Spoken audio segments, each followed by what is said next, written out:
ಆತ್ಮೀಯರೇ ನಮಸ್ಕಾರ. ಇವತ್ತು ನಾವು ಕಾಗವಾಡ ತಾಲೂಕಿನ ಐನಾಪುರ ಗ್ರಾಮದಲ್ಲಿರುವ ಸಿದ್ದೇಶ್ವರ ಮಹಿಮೆ ಬಗ್ಗೆ ತಿಳಿದುಕೊಳ್ಳೋಣ.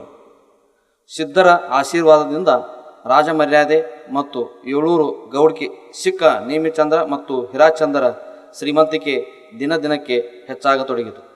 ಶ್ರೀಮಂತಿಕೆ ಬಂದರೂ ಸದಾ ಕಾಲದಲ್ಲಿ ಕರಸಿದ್ದನು ನೆನೆಯುತ್ತಲೇ ಇರುತ್ತಿದ್ದರು. ಅವರ ಮನೆತನದಲ್ಲಿ ಹುಟ್ಟಿದ ಅಜಗೌಡನು ಸಿದ್ಧರ ಮೇಲೆ ವಿಶ್ವಾಸವಿಟ್ಟು ಜೀವನ ಸಾಗಿಸುತ್ತಿದ್ದನು. ಒಮ್ಮೆ ಅಜಗೌಡನ ಉತ್ತಮ ತಳಿಯ ಆಕಳ ಹಿಂಡು ಕಳೆದು ಹೋಗಿತ್ತು. ಎಷ್ಟು ಹುಡುಕಿದರೂ ಸಿಗಲಿಲ್ಲ.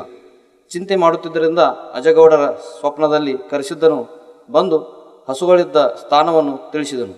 ಮರುದಿವಸ ಕಳೆದು ಹೋದ ಆಕಳುಗಳ ಹಿಂಡನ್ನು ಹುಡುಕಿ ತಂದನು. ಈ ಪ್ರಕಾರ ನಂಬಿ ನಡೆದವರಿಗೆ ಹಂಬಲಿಸಿ ಬರುವವನು ಸಿದ್ಧನು ಎಂಬ ಮಾತು ಸತ್ಯವಾಗಿ ತೋರಿತು. ಅಜಗೌಡನು ಪ್ರತಿ ವರ್ಷ ಸಾವಿರಾರು ಚೀಲ ಜೋಳ, ನೂರಾರು ಚೀಲ ಕುಸುಬೆ ಬೆಳೆಯುತ್ತಿದ್ದನು. ತನ್ನ ಆಳುಗಳಿಗೆ ಮನೆ ಮಕ್ಕಳಂತೆ ಕಾಣುತ್ತಿದ್ದನು. ಒಮ್ಮೆ ಕುಸುಬೆಯ ರಾಶಿ ಮಾಡುತ್ತಿರುವಾಗ 12 ಚೀಲ ಕುಸುಬೆಯನ್ನು ಆಳುಗಳು ಕಳುವು ಮಾಡಿ ಕುಸುಬೆಯ ಕಾಂಡಿಯಲ್ಲಿ ಮುಚ್ಚಿಟ್ಟಿದ್ದರು.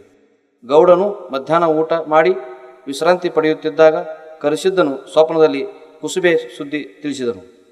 ಎಚ್ಚೆತ್ತ ಗೌಡನು ಲಘು ಬಗೆಯಿಂದ ಹೊಲಕ್ಕೆ ಹೋಗಿ ಆಳುಗಳಿಗೆ ಮೃಷ್ಟಾನ್ನ ಭೋಜನ ಮಾಡಿಸಿ ತುಂಬಿದ ಆಹೇರಿ ಮಾಡಿ ಅವರು ಕದ್ದ ಕುಸುಬೆ ಮತ್ತು ಅವರ ಪಗಾರವನ್ನು ಕಟ್ಟು ಕಳಿಸಿದನು. ಐನಾಪುರವು ಕೃಷ್ಣಾ ನದಿಯಿಂದ 1.5 ಕಿಲೋಮೀಟರ್ ದೂರದಲ್ಲಿದ್ದರೂ ಮರಡಿ ಭೂಮಿಯಿಂದ ಸುತ್ತುವರಿಯಲ್ಪಟ್ಟಿತು. ಕರೆಸಿದ್ದನ ಕೃಪೆಯಿಂದ ಈಗ ಐನಾಪುರವು ವಿಶಾಲವಾದ ಕಬ್ಬಿನ ತೋಟಗಳ ಮಧ್ಯದಲ್ಲಿ ತಲೆ ಎತ್ತಿ ನಿಂತಿದೆ.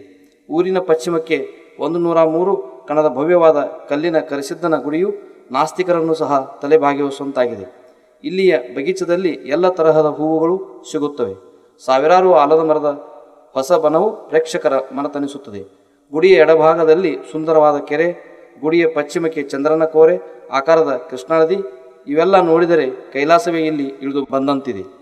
ಇಲ್ಲಿ ಪ್ರತಿ ವರ್ಷ ಮಕರನ ಸಂಕ್ರಮಣಕ್ಕೆ ಭವ್ಯವಾದ ಜಾತ್ರೆಯು ನೆರೆಯುತ್ತದೆ. 1 ವಾರದವರೆಗೆ ನಡೆಯುವ ಈ ಜಾತ್ರೆಯಲ್ಲಿ ಸುಮಾರು ಲಕ್ಷಗಟ್ಟಲೆ ಜನ ಭಾಗವಹಿಸುತ್ತಾರೆ. ಈ ಜಾತ್ರೆಯು 1970ರಿಂದ ಪ್ರಾರಂಭವಾಯಿತೆಂದು ಹೇಳಬಹುದು. ಧನ್ಯವಾದಗಳು.